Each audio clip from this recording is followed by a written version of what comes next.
Bonjour, le cours que je vais présenter aujourd'hui, il va porter sur les formes différentielles et intégrales curvilignes. C'est un chapitre de module analyse 6 et ça concerne la filière sciences mathématiques applications pour le semestre 4. Alors, mon cours, il va subdiviser en 3 parties. Je vais commencer par une petite introduction pour faire apparaître l'utilité des intégrales curvilignes. Après, je passe aux formes différentielles et je vais définir les intégrales curvilignes et quelques propriétés de ces intégrales curvilignes. Alors, comme introduction, je vais donner 2 exemples où l'intégrale curviligne s'impose. Le premier, il concerne le calcul d'une surface latérale et je commence par un exemple que vous avez sûrement manipulé lors du calcul intégral simple en relation avec le calcul des surfaces, l'interprétation géométrique. Je me donne un repère O et J et une courbe d'une fonction que je suppose par exemple, il a cette forme, la courbe d'une fonction f. Voilà. Alors, une interprétation géométrique de l'intégrale simple nous dit que si je veux calculer la surface comprise entre la droite verticale x est égal à A et la droite verticale x est égal à B, la courbe de f et l'axe des abscisses, ça veut dire si je veux calculer l'aire de ce domaine, je peux noter par exemple delta. Alors l'une des techniques qui nous a donné la définition et la notion de l'intégrale, elle est basée sur, je considère un petit déplacement sur l'axe des abscisses. Ce déplacement, il est destiné à être très petit, il va tendre vers 0. Donc, je fais la projection sur ma courbe et je considère que j'ai ici un f de x. Donc, l'aire de ce rectangle, lorsque d de x tend vers 0, je peux écrire que j'ai un point x dans l'image f de x. C'est juste une idée intuitive. Alors, ce petit rectangle, si je le note O, par exemple, O, je peux écrire, d'après le calcul intégral, l'aire de ce petit rectangle, c'est la longueur f de x fois la largeur f de x. Et pour balayer tout le domaine delta, je peux faire varier x d'une façon continue de A et B. Ça veut dire j'ai obtenu l'aire de domaine delta, c'est l'intégrale de A à B de f de x d de x. C'est l'intégrale simple que vous connaissez. Alors maintenant, je vais essayer de compliquer un peu la situation. Donc, je vais essayer de passer à l'aire d'une surface latérale qui se situe dans la dimension 3. Je vais essayer de calculer la même idée de calcul de la surface de domaine delta. Donc, je serai dans un repère, je vais noter O et J. Donc, je considère que ça, c'est l'axe des abscisses X. Et ça, c'est J et K. Donc, j'ai ici mon X, Y et Z. Je considère que j'ai une courbe paramétrée dans le plan OX, OY, donc une courbe C, qui a une extrémité grand A et une extrémité grand B. Alors, cette courbe grand C, je suppose qu'elle est paramétrée par la paramétrisation suivante. Donc, C, il est défini par, je suis dans un plan, x est égal à x de t, y égal à y de t, avec mon t, il est compris entre deux réels A et B. Donc, le point A, il correspond à t est égal à A, le paramètre t est égal à A, Et le point B, il correspond à T est égal à B. Bien.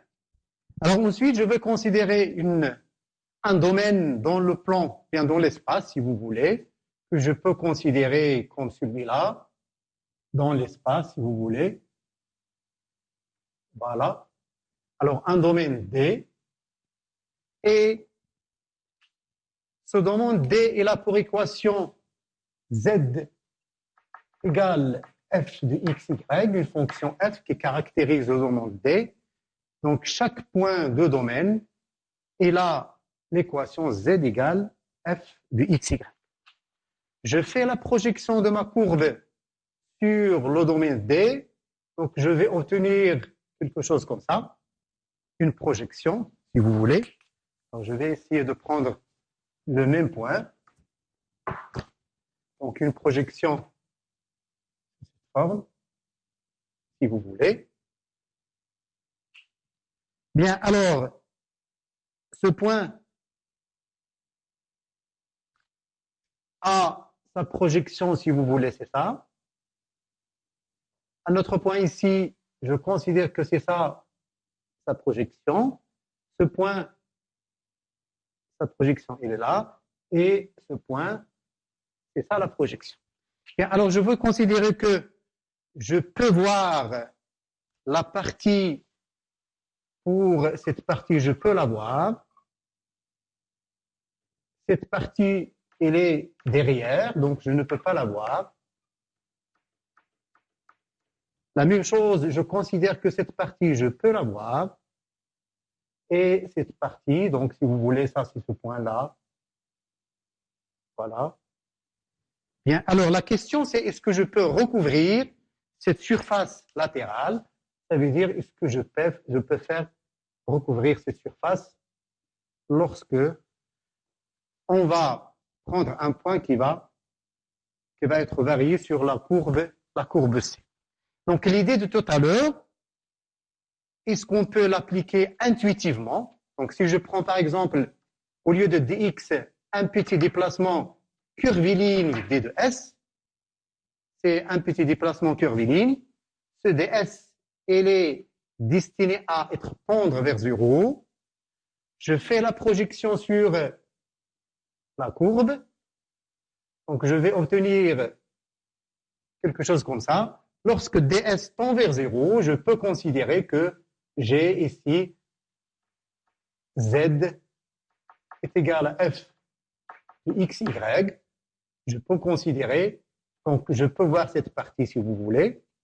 Donc ce qu'on vous demande, cette partie, c'est un petit rectangle. Lorsque ds tend vers 0, on peut l'approcher par un petit rectangle. Et j'applique ce que j'ai dit tout à l'heure.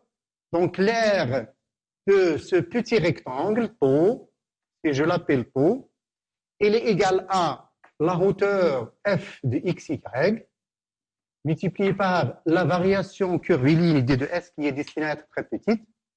Et lorsque je veux recouvrir toute la partie, toute la surface latérale, donc ce point, il va être varié sur la courbe C, ça veut dire que c'est l'idée de tout à l'heure.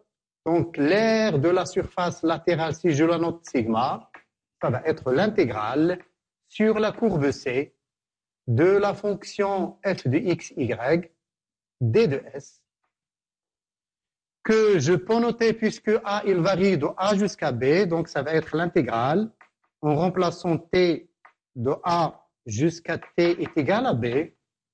Ma fonction f au point xt, y de t, et d de s de t.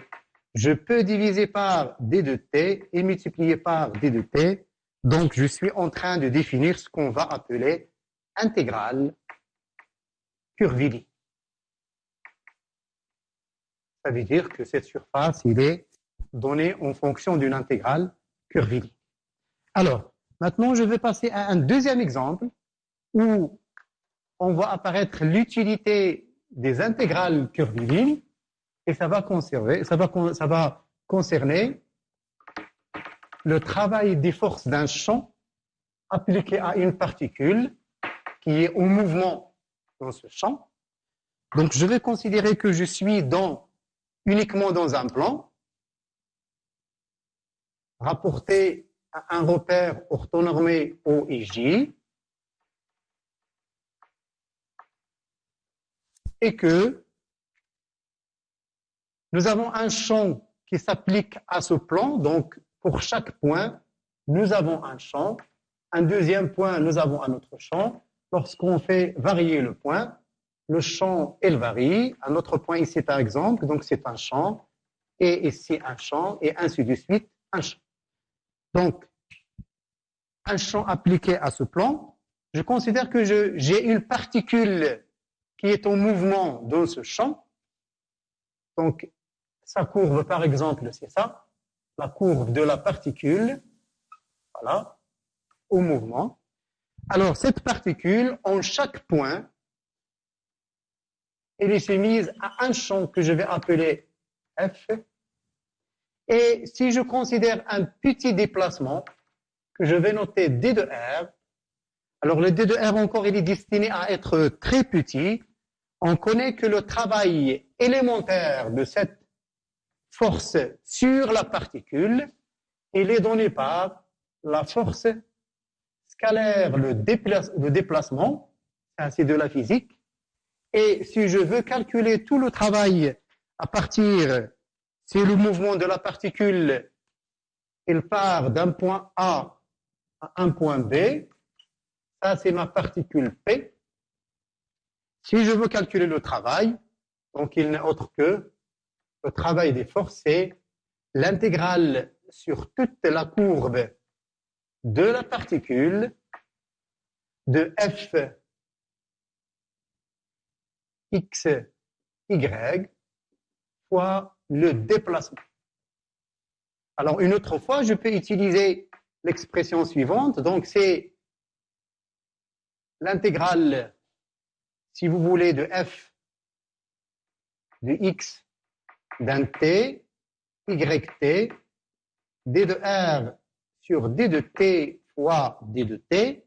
Si j'ai le t varie de A jusqu'à B, jusqu'à t est égal à B, si j'ai ma courbe, il est paramétré par un paramètre t de A jusqu'à B. Là aussi, je vois que j'ai ici une intégrale curviligne à calculer et qui m'a donné le travail de la force, des forces F appliquées à la particule P lorsqu'elle se déplace de A vers B.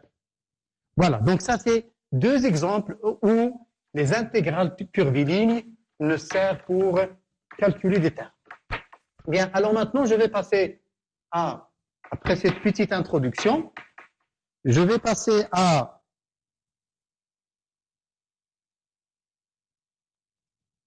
au contenu de ce cours.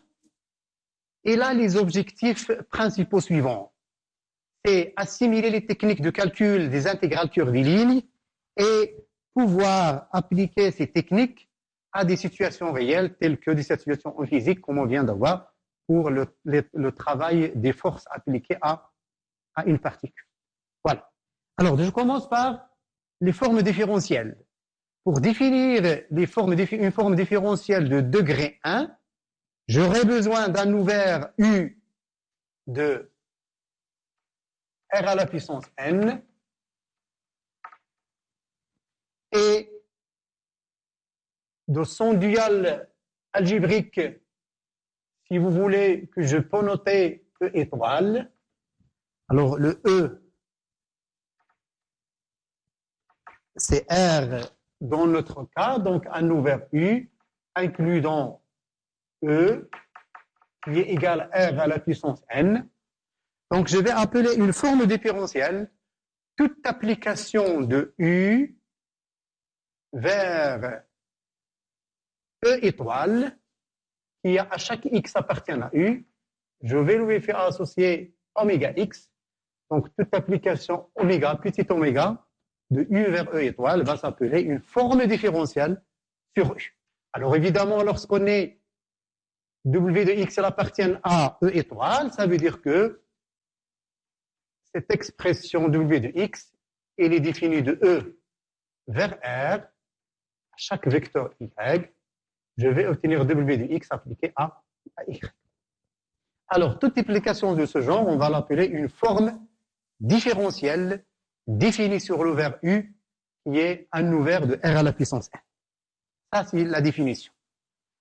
Bien, alors, cette définition, ou bien cette forme différentielle, on va essayer de chercher quelle est son expression. Puisque W de X, il arrive dans E étoile, le dual algébrique de R à la puissance n. Alors, on peut munir R étoile E, on peut le munir d'une base, et c'est la base canonique, c'est E1, E2 jusqu'à N, base canonique de E, c'est la base canonique de R à la puissance N, ça veut dire EI, les composants de I sont tous des zéros, sauf 1 à la position I.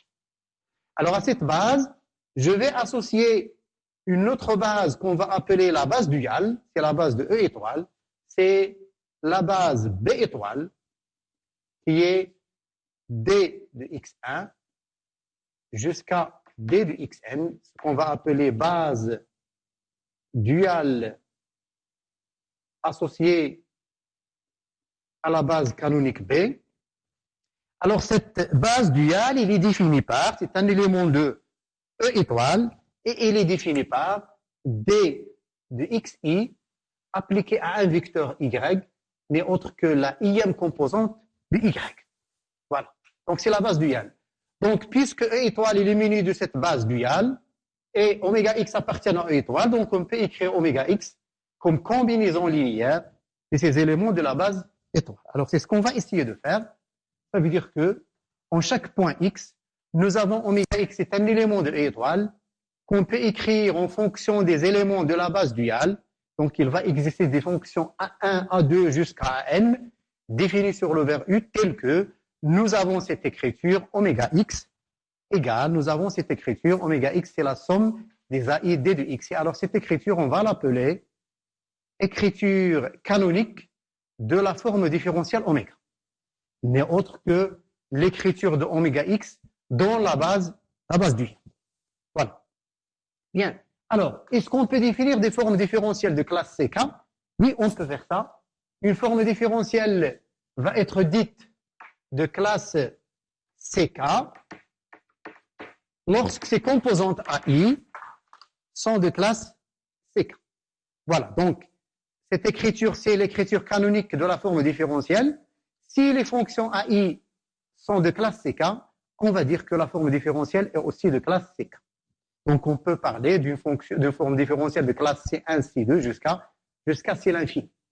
Bien, alors, un exemple simple d'une forme différentielle, et c'est un exemple fondamental, c'est la différentielle d'une fonction. Si nous avons une fonction f de classe C1 sur le vers U, alors on peut définir sa différentielle f par df au point x, c'est la somme des dérivées partielles de f par rapport à xi fois d de xi, ça veut dire que les composantes de la différentielle, c'est exactement df sur dx, c'est les dérivées partielles. Ça, c'est une forme différentielle définie sur x. C'est un exemple fondamental des formes différentielles.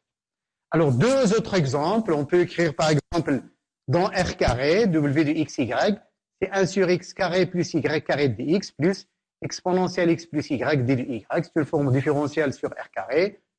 Un autre exemple, dans R3, R carré croix R étoile plus, si vous prenez cette forme, c'est aussi une forme différentielle. Donc, on a plusieurs exemples. J'ai donné exactement c'est juste ces trois exemples. Et ce qui est important, c'est le premier qui est un exemple fondamental. Bien. Alors, pour ces formes différentielles, on va définir deux types de formes différentielles qui vont jouer un rôle dans la suite de notre cours. C'est ce qu'on va appeler forme différentielle exacte et forme différentielle fermée. Bien, alors, pour forme différentielle exacte, je vais prendre oméga une forme différentielle de classe CK sur U. Ça veut dire que les composantes AI sont de classe CK. Alors, je vais dire que oméga est exact. J'ai exactement la définition suivante.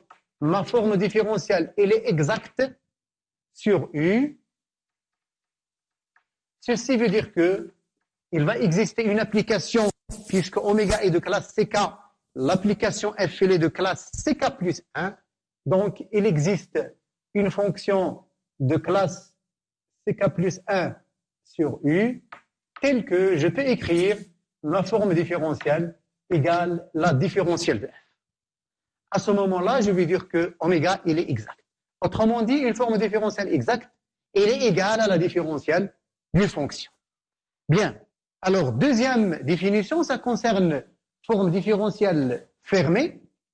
Je vais dire que oméga est fermé, donc si je prends la forme différentielle oméga x, avec son écriture canonique de 1, la somme de 1 jusqu'à n des fonctions a et de x, d de xi, je vais dire que cette forme différentielle est fermée lorsque je peux écrire que d de ai, la dérivée partielle par rapport à xj, au point x, elle est égale à la dérivée de aj par rapport à xi au point x. Alors ceci, évidemment, quel que soit ij, variant de 1 jusqu'à 1. Voilà. Donc à ce moment-là, je peux dire que ma forme différentielle, elle est fermée. Ça veut dire que je peux changer l'ordre de la dérivée et l'ordre des ai sans changer l'expression. Bien. Bien, alors, le théorème fondamental pour les formes différentielles, c'est le théorème de Poincaré. Ce théorème, il nous donne exactement, il répond exactement à la question suivante. Quelle est la relation entre une forme différentielle fermée et une forme différentielle exacte? Est-ce qu'il y a une relation entre ces deux? Alors, dans un premier théorème, on va voir que une forme différentielle exacte est fermée, et ce n'est pas le théorème de Poincaré. Alors, une petite démonstration de ce premier résultat, ça veut dire ce premier résultat qui nous dit que si oméga est exact, alors la forme différentielle est fermée. Pour pouvoir donner une petite démonstration, si vous voulez, on peut écrire ça, c'est facile. Alors, oméga exact, ça veut dire quoi? Ça veut dire que notre forme différentielle, elle est égale à la dérivée d'une fonction. Puisque oméga est de classe C1, la fonction f, elle est de classe C2.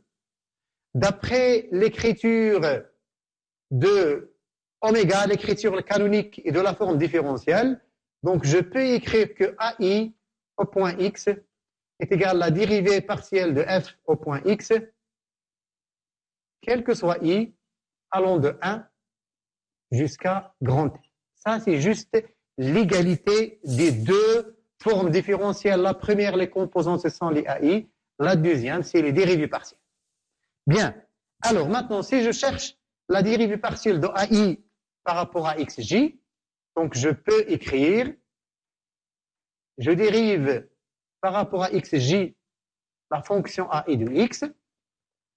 D'après cette égalité, ça va être la dérivée partielle de xj de la dérivée partielle de f par rapport à xi au point x.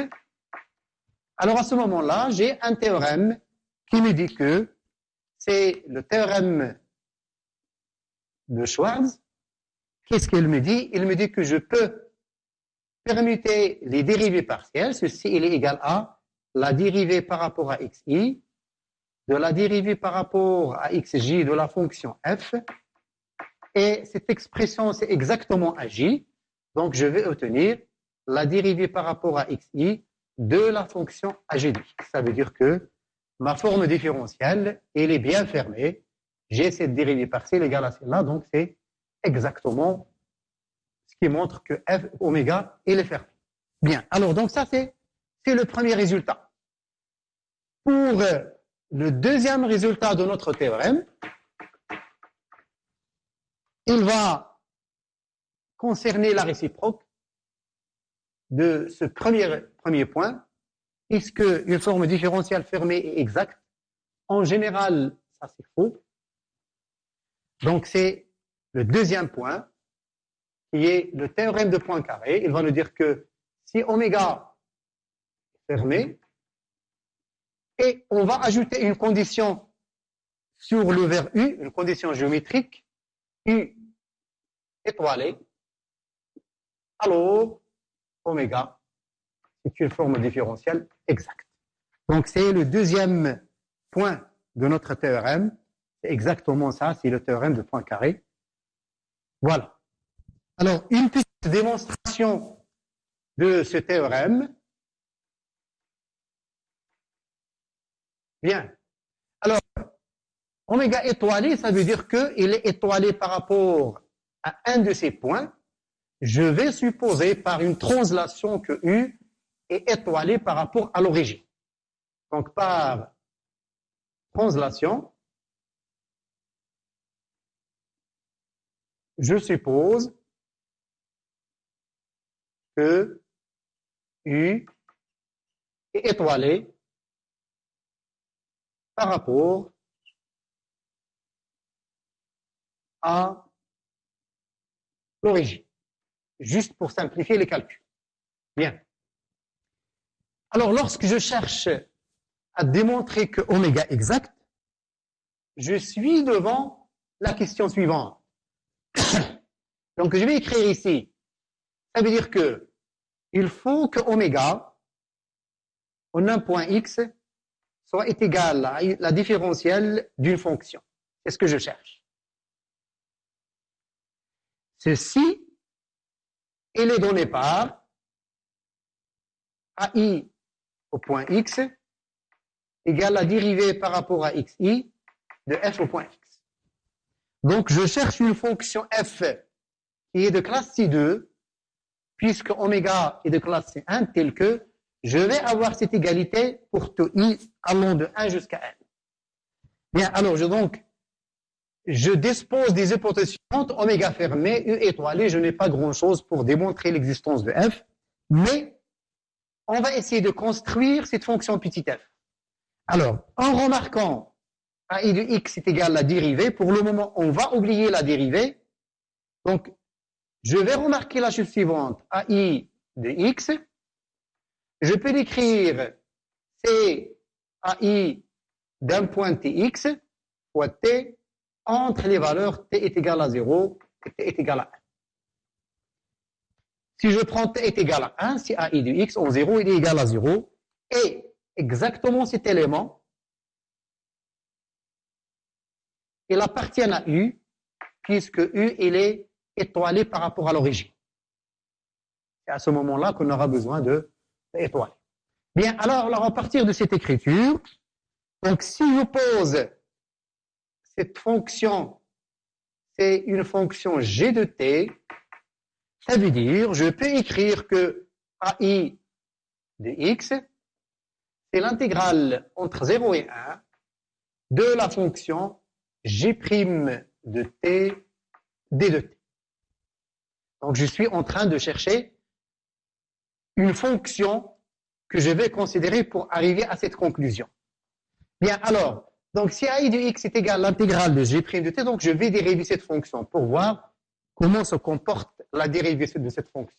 Alors, donc je vais avoir g' de t, la dérivée de cette fonction par rapport à t, donc ça va donner AI de tx par rapport à t, plus t fois la dérivée de ça, c'est une fonction vectorielle, donc c'est la somme de g est égal à 1 jusqu'à n de t, xj, fois la dérivée par rapport à xi, par rapport à xj plutôt, de ai de tx. Bien. Alors, puisque ma forme différentielle est fermée, je peux utiliser ici la dérivée de AJ par rapport à xi. Donc, ça va être égal. Je suis en train de remonter pour trouver la fonction petit f. Ceci n'est autre que AI de tx plus la somme de